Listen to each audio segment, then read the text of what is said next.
Ogni campionato di Serie A sancisce la stagione migliore della squadra che lo vince, ovviamente, e rimarrà negli annali e nei ricordi delle persone. Ma in alcune di queste stagioni vengono ricordate anche le squadre che non hanno vinto, sono state lì davanti fino all'ultimo e all'ultimo hanno perso. Il primo di una serie di racconti di questo tipo inizia con il primo campionato, con abbastanza immagini, di questo tipo.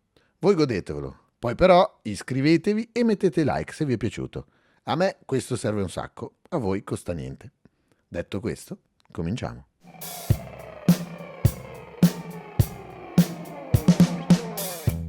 Ci inoltriamo nel cuore degli anni 70. È l'estate dei Giochi Olimpici di Monaco con l'attentato terroristico palestinese ai danni della squadra israeliana che ha terrorizzato il mondo. Mentre l'estate del calcio italiano è caratterizzata dalle sorprese e dal valzer del calciomercato. È il Milan ad aprire le danze con l'acquisto dell'ala Luciano Chiarugi dalla Fiorentina e del difensore Maurizio Turone, che rimarrà poi negli annali per quel gol annullato contro la Juve quando giocherà la Roma una decina di anni dopo. In panchina due grosse personalità, con Cesare Maldini allenatore e Nereo Rocco direttore tecnico, mentre il portierone soprannominato Ragno Nero Carlo Cudicini dà il suo addio al calcio. Dall'altra sponda del naviglio il mercato delude un po' i tifosi, considerato il fatto che proprio Chiarugi è stato sottratto dai cugini dopo anni di corteggiamento e il ripiego è su diversi giovani ma con nomi non altisonanti. A Torino, lato Juve, invece, i nomi ci sono, ed entrambi in arrivo dal Napoli.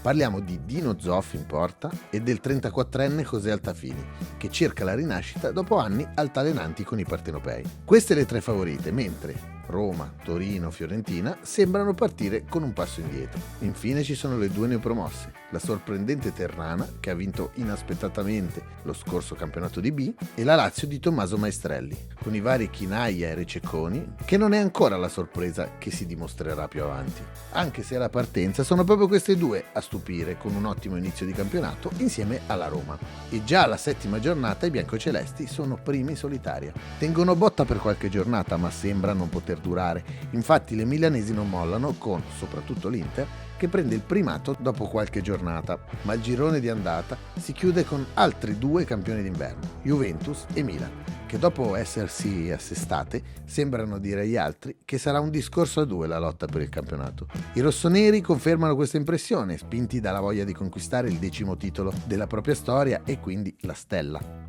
I bianconeri invece perdono un po' di terreno, lasciando il Milan a più 5, in solitaria là davanti dalla 21ª giornata.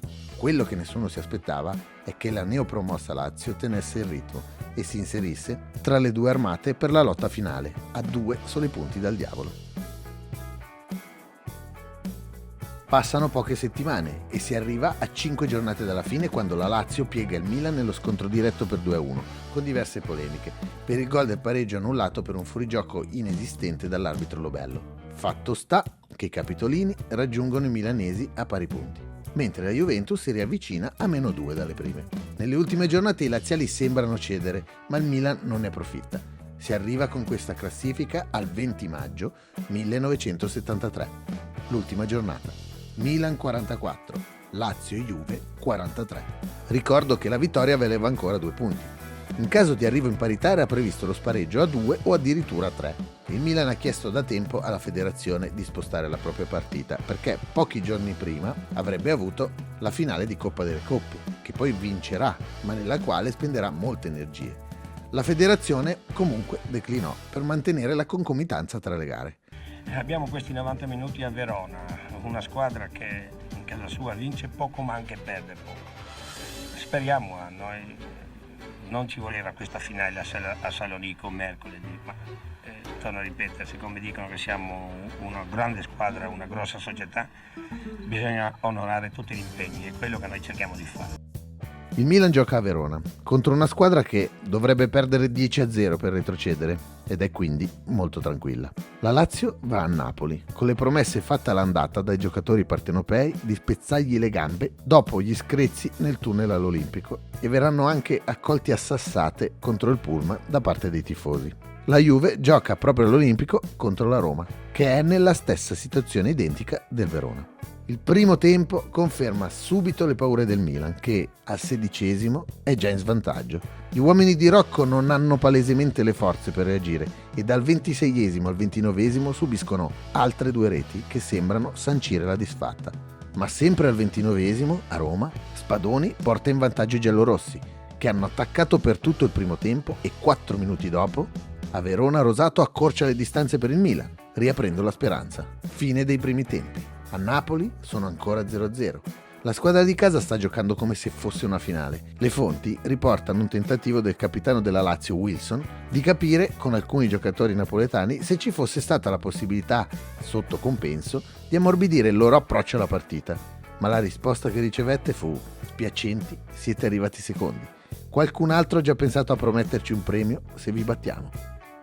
Negli spogliatoi dell'Olimpico, invece, il presidente della Roma, Anzalone, scende per complimentarsi con la squadra, ma come racconterà anni dopo il capitano Franco Cordova, dopo le belle parole fece capire ai giocatori che potevano ritenersi soddisfatti della prestazione e che da quel momento potevano mollare un po' il colpo per non rendere ostile la Juventus, soprattutto in prospettiva di calciomercato. A Verona, infine, Nereo Rocco tenta di risollevare i suoi ragazzi, ma vedendoli distrutti intuisce che si sarebbero difficilmente ripresi, rassegnandosi egli stesso. Queste le atmosfere all'inizio dei secondi tempi. La Lazio parte bene, con un paio di occasioni pericolose, ma il Napoli si rifà avanti, mettendo i biancocelesti di nuovo alle corde nel chiudersi in difesa. All'Olimpico, alla Juve, viene annullato un gol di Altafini, ma l'oriundo, come si diceva ai tempi dei giocatori naturalizzati, al 61° segna una rete valida con una spizzata di testa. In questo esatto momento si prospetta un incredibile spareggio a 3 squadre per l'assegnazione del campionato. Per il Milan andrebbe anche bene, considerato che 9 minuti dopo, al 70°, subisce la seconda rete di Luppi e la quarta del Verona, e altri 4 minuti per prendere il quinto, su autorete del neoacquisto turone. Sul finale le reti di Sabadini e Bigon servono solo per le statistiche. L'unica speranza dei rossoneri è che finiscano così le altre partite. Niente da fare. 88°, Cuccureddu, difensore juventino, con un tiro dal limite infila il portiere romano, per la gioia di numerosi tifosi bianconeri presenti all'Olimpico. Neanche il tempo di far arrivare la notizia a Napoli che l'ala partenopea Damiani segna per gli uomini di casa, mandando i laziali nello sconforto. Finiscono così un campionato e un'ultima giornata pazzeschi. La classifica finale è Juventus 45, Milan 44, Lazio 43. La Juve è campione d'Italia per la 15ª volta. Vi ho raccontato i fatti straordinari di quell'annata che, visti solo sul campo, fanno amare alla follia questo sport, mentre, guardati da dietro le quinte, direi anche il contrario. Le ombre su come è finito questo campionato sono molte e negli anni ci sono state sempre più voci dei protagonisti a schiarirle, senza mai nessuna missione ufficiale, come del resto piace tanto fare nel nostro paese ancora oggi. Ma i fatti sono quelli che rimangono, compresi quelli dubbi. L'unica certezza è che il 20 maggio 1973 sarà ricordato per sempre come il giorno della Fatal Verona.